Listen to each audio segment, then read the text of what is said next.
Hello everyone. Today we are going to learn a very important topic in English grammar and its name is punctuation. So what is punctuation? Punctuation means putting pauses or signs at the right places in the sentences to express their meaning clearly. Putting pauses means रोकना, कहीं एक जगह रोकना, ऐसे science लगाना या ऐसे निशान लगाना सेंटेंसेस में ताकि उस सेंटेंस की मीनिंग पूरी तरह क्लियर हो जाए, उसे हम कहते हैं पंक्चुएशन. तो इसके बहुत सारे मार्क्स होते हैं, बहुत सारे निशान होते हैं पंक्चुएशन के. क्या है? Let's see that. So children, here on the screen you can see some of the punctuation marks. कुछ इसमें है, कुछ नहीं है. Let's see what are the important once.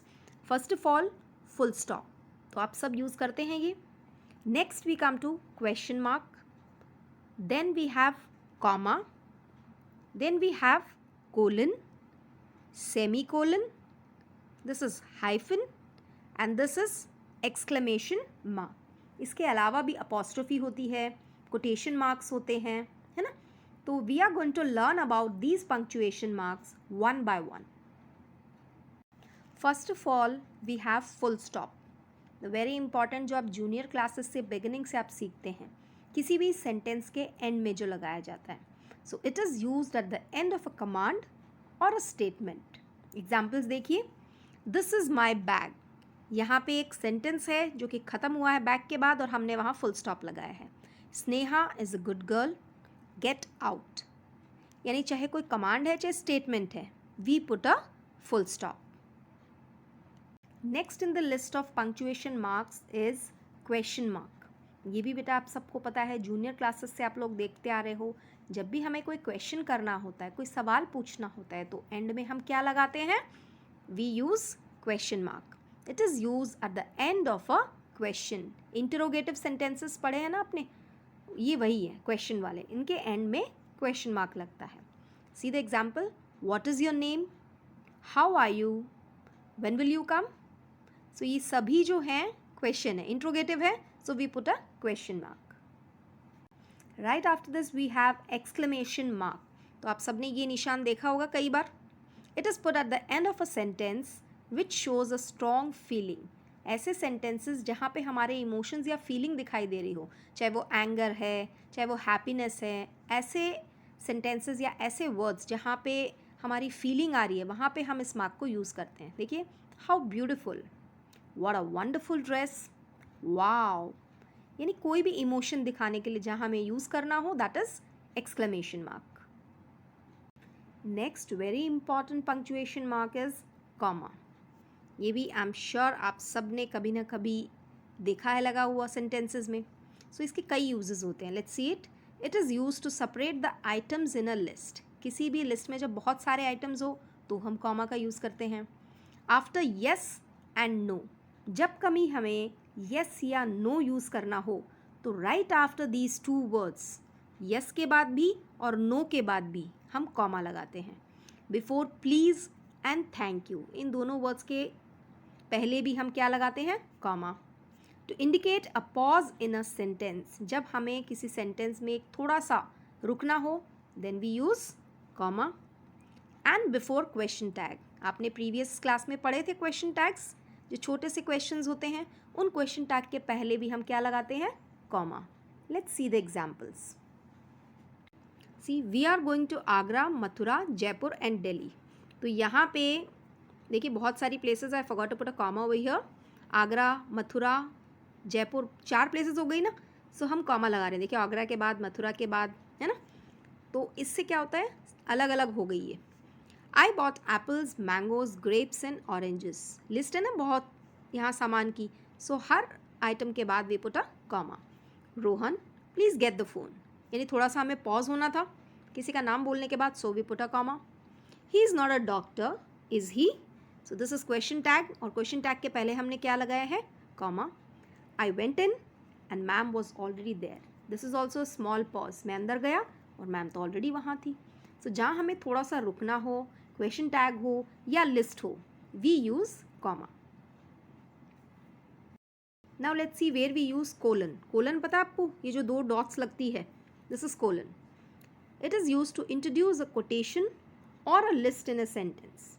यानी जब हम आगे एक लिस्ट देने वाले हैं किसी चीज़ की तो हम कोलन यूज़ करते हैं, या फिर कोई कोटेशन, किसी के कहे हुए शब्द हम बताने वाले हैं तो भी हम इसको यूज़ करते हैं. देखिए एग्जाम्पल में गेट मी दीज.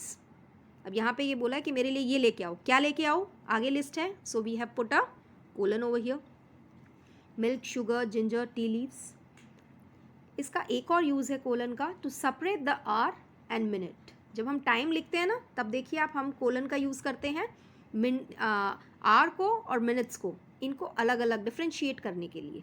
हम कभी भी विदाउट कोलन अगर लिखेंगे तो वो प्रॉपर टाइम नहीं रहेगा, है ना. So we use to separate the hour and minute also. Now let's see our next punctuation mark and that is semicolon. ये भी कोलन की फैमिली का एक punctuation mark है. It indicates a pause that is longer than a comma but shorter than a full stop. तो comma हम क्या करते हैं सेंटेंस में थोड़ी रुकने के लिए, थोड़ा सा रुकने के लिए हम यूज़ करते हैं कॉमा, और थोड़ा ज़्यादा उसको ख़त्म करने के लिए हम यूज़ करते हैं फुल स्टॉप. सेमीकोलन जो है इन दोनों के बीच है, यानी कॉमा से थोड़ा सा बड़ा और फुल स्टॉप से थोड़ा सा छोटा पॉज, इसके लिए हम यूज़ करते हैं semicolon. It is use to separate 2 parts of a sentence. एक ही सेंटेंस यानी पूरा एक सेंटेंस है लेकिन उसमें 2 टुकड़े हैं, तो हम यूज़ करेंगे सेमीकोलन का. एग्जाम्पल देखिए, Ravi came yesterday, he was tired and hungry. 2 sentences है और देखिए आप, हमने क्या यूज़ किया है यहाँ पे हमने यूज़ किया है semicolon. I hope you got it. अब हम आते हैं कैपिटल लेटर्स पे, जो कि आप सब फिर से जूनियर क्लासेस से ही पढ़ रहे हैं कि कहाँ कहाँ यूज़ होना चाहिए. Let's revise it once more. Capital letters जो है वो कहाँ यूज़ होते हैं? For the first letter of a sentence. कोई भी सेंटेंस की जब हम शुरुआत करते हैं, चाहे वो कैसा भी सेंटेंस हो, we begin it with a capital letter. जैसे cricket is a popular game, Ram is a good boy, she is a nice girl. इस तरह के जो सेंटेंसेस, यानी कोई भी सेंटेंस हम बोल रहे हैं, whether it is interrogative, whether it is imperative, exclamatory, या कोई भी डिक्लेरेटिव हो, हर सेंटेंस की शुरुआत कैपिटल लेटर से होती है. Next we use it for titles of books and films. किसी भी फिल्म का टाइटल है, बुक का टाइटल है, उनके लिए भी हम कैपिटल लेटर यूज़ करते हैं. Like the merchant of Venice, तारे ज़मीन पर. इस तरह चाहे मूवी का नाम हो चाहे बुक्स का नाम हो, we use capital letters. We further use capital letters for countries, languages, names of people, places, organizations, days, months, titles, rivers, oceans, mountains, deserts, festivals, nationalities, etc. इन सभी के लिए हम कैपिटल लेटर का यूज़ करते हैं. देखिए हर किसी का मैंने नीचे एग्जाम्पल दिया है. India, Hindi, Indian, Pilani. ऊपर जो जो मैंने लिखे हैं उन सब के एक एक एग्जाम्पल आप नीचे देख सकते हैं. यानी इन सभी चीज़ों के नाम जो है, चाहे वो सेंटेंस के मिडल में आओ चाहे स्टार्टिंग में आओ, we use capital letter for these things. हमारा पंक्चुएशन मार्क है अपॉस्ट्रफी. अपॉस्ट्रफी भी आप सबने सुनी होगी. ये जो ऊपर कॉमा लगता है ना, नीचे जो लगता है उसको तो हम कॉमा बोलते हैं, ऊपर जो ये लाइन लगती है उसे हम कहते हैं apostrophe. They are use for omitted letters. कुछ ऐसे लेटर्स होते हैं जो हम लिखते नहीं हैं लेकिन हमें पता है वो क्या है. लाइक एग्जाम्पल में आप देखिए, आई विल को हम लिखते हैं आइल, अपॉस्ट्रफी लगा के हम डबल एल लगा देते हैं, है ना. डब्लू और आई नहीं होता वहाँ पे. सो कुछ ओमिटेड लेटर्स जहाँ होते हैं वहाँ पे हम अपॉस्ट्रफी का यूज़ करते हैं. डोंट, कांट, वांट, इन सभी चीज़ों में हम अपॉस्ट्रफी यूज़ करते हैं. एक और उसका यूज़ है टू शो पोजेशन. पोजेशन का मतलब पता है बच्चों क्या होता है? यानी कोई चीज़ किसी को बिलोंग करती है, तो उसके लिए भी हम अपॉस्ट्रफी यूज़ करते हैं. एग्जाम्पल में देखिए आप, संध्याज बैग. किसका बैग है वो? संध्याज बैग. मोहित्स शर्ट. शर्ट किसकी है? मोहित की. तो जो चीज़ जिसकी है, जिसकी पोजेशन है, उसको बताने के लिए हम अपॉस्ट्रफी यूज़ करते हैं. इसका बेटा एक बहुत छोटा सा बहुत इंपॉर्टेंट रूल है जो कि आपको यहाँ बता रही हूँ. When a plural noun ends in S, add only an apostrophe to show possession. यानी कि अगर ऑलरेडी प्लूरल आया है, जैसे यहाँ देखिए आप, स्टूडेंट्स. स्टूडेंट्स में ऑलरेडी प्लूरल है तो हम अपॉस्ट्रफी एस नहीं लगाएंगे, बल्कि एस की जगह पे सिर्फ apostrophe will do the work.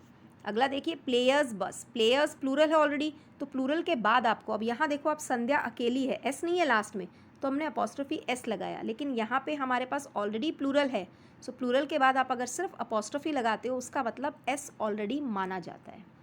I hope you get it. Now finally we have quotation marks, जिनको हम इन्वर्टेड कॉमास भी बोलते हैं. तो ये कहाँ यूज़ होते हैं? To indicate the exact words of the speaker. बोलने वाले के शब्द को जब हम एग्जैक्टली उन्हीं शब्दों को जब हम लिखते हैं वैसे कि वैसे, तो हम उन्हें कैसे लिखेंगे? इन्वर्टेड कॉमास में, यानी कोटेशन मार्क्स में. एग्जाम्पल देखिए, ज्योति सेड. क्या कहा ज्योति ने? जो भी कहा है वो हमने किस में लिखा? इन्वर्टेड कॉमास में. I like mangoes. Vanya said this is my bag. तो ये हमने जो भी अगले बंदे ने जो भी वर्ड्स बोले हैं, we have written them exactly. So वहाँ हम यूज़ करते हैं कोटेशन मार्क्स. सो बच्चों यहाँ देखिए, मैं आपको बिना पंक्चुएट किया हुआ एक दिखाती हूँ सेंटेंस. अभी कोई भी मान लीजिए XYZ, वो कह रही है I find inspiration in cooking my family and dog. मुझे इंस्पिरेशन मिलती है किससे? Cooking my family and dog. अब यहाँ कहीं भी इसने कॉमा का यूज़ नहीं किया है कि उसको क्या पसंद है क्या नहीं. इसका क्या सेंस आ रहा है कि मुझे इंस्पिरेशन मिलती है किसमें? Cooking my family and dog. अपनी फैमिली को कुक करना और डॉग को कुक करने में. अब ऐसा कुछ होता है? नहीं होता ना. इसका सही सेंटेंस क्या होगा? Let's see that. This is the right formation. I find inspiration in cooking. देखिए यहाँ पे अलग अलग डिफ्रेंशिएट हो गया है. मुझे किस में इंस्पिरेशन मिलती है? तो cooking, my family and dog. इन तीनों से मुझे इंस्पिरेशन मिलती है. अगर कॉमा ना हो तो इसका सेंस क्या आ रहा है कि मुझे अपने फैमिली और डॉग को पकाने में बड़ा इंस्पिरेशन मिलता है. यानी सेंटेंस का मीनिंग ही चेंज हो गया है ना. तो पंक्चुएशन जो है बेटा बहुत इम्पॉर्टेंट है. आपको पता होना चाहिए कहाँ पे फुल स्टॉप लगेगा, कहाँ कॉमा लगेगा, कहाँ इन्वर्टेड कॉमास लगेंगे. इनका अगर आपको सही यूज़ आ गया, then you will be able to convey your message exactly to the person whom you want to convey it. Get it? आप बता पाओगे एग्जैक्ट जो आप बताना चाह रहे हो, अगर आपको पंक्चुएशन मार्क्स का पूरा नॉलेज है. So children, I hope you have understood all the punctuation marks which we have learnt. अगर आपको कोई भी डाउट है इसके अंदर, आपको लगता है कि मुझे ये समझ नहीं आया, then you can message me anytime and you can ask your doubts. And if you have understood, then show me this thumbs up sign. Have a good day.